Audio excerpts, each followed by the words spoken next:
Welcome to my channel. आज हम पढ़ेंगे 5th स्टैंडर्ड का ईवीएस 1 का first chapter our earth and our solar system. Stars, the heavenly bodies that twinkle are called stars. Stars have their own light. बच्चों, रात को जब भी हम आसमान में देखते हैं तो क्या देखते हैं? बहुत सारे चमकने वाला चीज देखते हैं, उसको स्टार्स बोलते हैं। वो क्यों चमकते हैं? क्योंकि उनके पास खुद की लाइट रहता है। The sun is a star. It is closer to us than any of the other stars. Hence, it appears big and brilliant. सन जो है वो अपने को बड़ा और बहुत ही ब्राइट दिखता है। क्यों? क्योंकि वो बाकी स्टार्स की कंपेयर में अर्थ की नज़दीक में है। In its bright light during the day, we cannot see other stars. और सन का ब्राइट लाइट के वजह से दिन में हम अदर स्टार्स को नहीं देख सकते हैं। ऐसा नहीं है कि वो रात में दिखते हैं और दिन में गायब हो जाते हैं। Planets, the heavenly bodies that do not twinkle are called planets. ऐसे और भी बहुत सारे heavenly bodies हैं जो शाइन नहीं करते हैं। They are called planets. Planets do not have light of their own. They get light from the stars. वो क्यों नहीं चमकते हैं? क्योंकि उनके पास लाइट नहीं रहता है और वो स्टार्स से लाइट लेते हैं। Planets revolve around a star even as they rotate around themselves. Planet अपनी चारों तरफ घूमने के साथ साथ सन की चारों तरफ भी राउंड लेते हैं। Solar system, every planet in the solar system revolve around the sun along a specific path. This path is known as planet's orbit. देखो, ये सोलर सिस्टम में सन और सन की चारों तरफ इतने सारे प्लैनेट हैं। कितने? 9 प्लैनेट्स है। Mercury, Venus, Earth, Mars, Jupiter, Saturn, Uranus, Neptune. ये सब अपना अपना एक स्पेसिफिक पाथ के साथ सन की चारों तरफ राउंड लेते हैं। The sun which is a star and the planet that revolve around it are together called the solar system. Sun और ये सब जो प्लैनेट है सबको मिला के सोलर सिस्टम बोलते हैं। Satellites. Some heavenly bodies revolve around planets. These are called satellites. जिस तरह सन की चारों तरफ प्लैनेट्स राउंड लेते हैं, उसी तरह प्लैनेट्स की चारों तरफ एक हेवनली बॉडी राउंड लेते हैं, उसे बोलते हैं satellites. Satellites to get their light from the sun. We see the moon at night. Moon जो है ये अर्थ की सैटेलाइट है। मून कहाँ से लाइट लेता है? सन से लेता है। Moon revolve around the earth, hence it is called satellite of the earth. Most of the planet in the solar system have satellite. The planets revolve around the sun along with their satellite. Solar system में बहुत सारे planet अपना satellite के साथ सन की चारों तरफ round लेते हैं। Dwarf planets. There are some smaller heavenly bodies that revolve around the sun. They are called dwarf planets. Planets की तरह और एक छोटा सा heavenly body सन की चारों तरफ एक स्पेसिफिक पाथ में राउंड लेता है, उसे बोलते हैं dwarf planets. Dwarf planets जो है नॉर्मल प्लैनेट से बहुत ही साइज में छोटा है। Asteroids. Between the planets Mars and Jupiter, there is a band of numerous small heavenly bodies. They are called asteroids. Solar system में प्लैनेट मार्स और Jupiter के बीच में इसी तरह एक हेवनली बॉडीज, ये जो है ये सब हेवनली बॉडीज है, दैट इज सन की चारों तरफ राउंड लेते हैं प्लैनेट के साथ। They are called asteroid. Compared to the sun, other heavenly bodies in the solar system are much smaller. Solar system में सन की कंपेयर में बाकी सब जो भी हेवनली बॉडी सन की चारों तरफ राउंड लेते हैं वो साइज में बहुत ही छोटे हैं। Gravity. All heavenly bodies exert a force of attraction or a pull on one another. This force is called force of gravity. Solar system में जितने भी हेवनली बॉडीज राउंड लेते हैं सब एक दूसरे को अट्रैक्ट करते हैं, एक दूसरे के ऊपर एक फोर्स एग्जर्ट करते हैं। That force is called force of gravity. उसी तरह सन भी प्लैनेट्स के ऊपर एक फोर्स एग्जर्ट करता है और प्लैनेट्स की टेंडेंसी रहता है कि अपनी फोर्स की वजह से वो सन से दूर रहे और as a result of these two forces, a planet keeps revolving around the sun at a fixed distance in a fixed orbit. ये दो ग्रेविटेशनल फोर्स की वजह से प्लैनेट्स जो है वो फिक्स डिस्टेंस में और फिक्स ऑर्बिट में सन की चारों तरफ राउंड लेता है. In the same way satellite revolve around the planets. उसी तरह सैटेलाइट और प्लैनेट्स भी राउंड लेते हैं सन की चारों तरफ. Due to the Earth's gravity, all things on the Earth remain on it. Even if we throw something upward with great force, it finally falls down to the ground. इसी तरह कितने भी फोर्स के साथ हम कोई भी चीज ऊपर जब भी फेंकते हैं उस अर्थ की ग्रेविटेशनल फोर्स के वजह से थोड़े टाइम के बाद वो अर्थ की ग्राउंड में आ जाता है.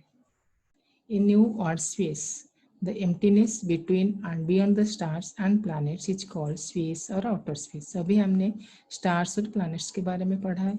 स्टार्स और प्लैनेट्स का बीच में थोड़ा जगह है और उसके बाहर में भी बहुत सारी जगह है. उसको स्पेस और आउटर स्पेस बोलते हैं. To send some object from the earth into space, it must be given power against the force of gravity. Rocket technology और space launch technology is used for that purpose. अभी हमने पढ़ा है अर्थ की एक type की फोर्स रहता है जिसको फोर्स ऑफ ग्रेविटी बोलते हैं, जिसकी वजह से अर्थ हर चीज को अपनी तरफ खींचता है. अगर अपने को स्पेस में कुछ भेजने का है तो अर्थ का इस फोर्स ऑफ ग्रेविटी से ज़्यादा फोर्स अप्लाई करके अगर भेजेंगे तो वही ऊपर जाएगा. इसी टेक्नोलॉजी के ऊपर रॉकेट टेक्नोलॉजी और स्पेस लॉन्च टेक्नोलॉजी बेस है. One of the Diwali firecrackers is called a rocket. It is packed with explosive substances. The explosives burn rapidly and produce a lot of energy. The design of the rocket is such that the firecracker is pushed in a certain direction at a great speed. Diwali में हम लोगों ने बहुत सारे fire crackers use करते हैं. उसमें से एक टाइप है रॉकेट. रॉकेट जो है उसमें एक्सप्लोसिव सब्सटेंस में भरा हुआ रहता है. जैसे हम उसमें आग लगाते हैं तो उसमें थोड़ा एनर्जी प्रोड्यूस होता है. उस एनर्जी फोर्स जनरेट करता है जो फोर्स अर्थ की फोर्स ऑफ ग्रेविटी से ज़्यादा रहता है. इसकी वजह से वो रॉकेट को ऊपर लेके जाता है. जैसे उसका फोर्स अर्थ की फोर्स ऑफ ग्रेविटी से कम हो जाता है ऐसे वो नीचे की तरफ आ जाता है. Rockets, very powerful rockets are used to send a spacecraft into space. A tremendous quantity of fuel is burned in rockets so that spacecraft weighing thousands of tons can be launched into space.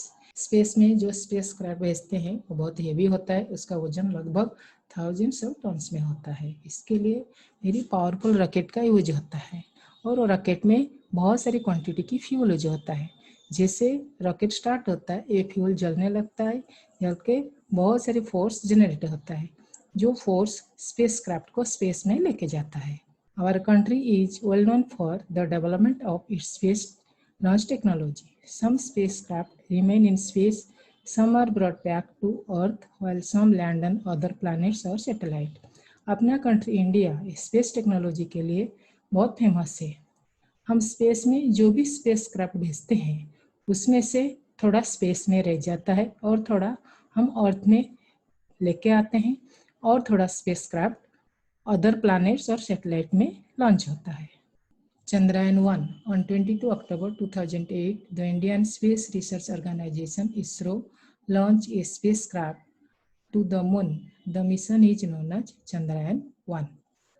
Satellite दो type की होता है, एक manmade और एक natural. Moon जो है अर्थ की नेचुरल सैटेलाइट है और ये चंद्रयान-1 जो है ये मैनमेड सैटेलाइट है. 22 अक्टूबर 2008 में इंडियन स्पेस रिसर्च ऑर्गेनाइजेशन जिसकी शॉर्ट फॉर्म इसरो है वो मून में ये स्पेसक्राफ्ट को लॉन्च करवाए थे. इसके लिए इसका नाम है चंद्रयान-1. मंगलयान.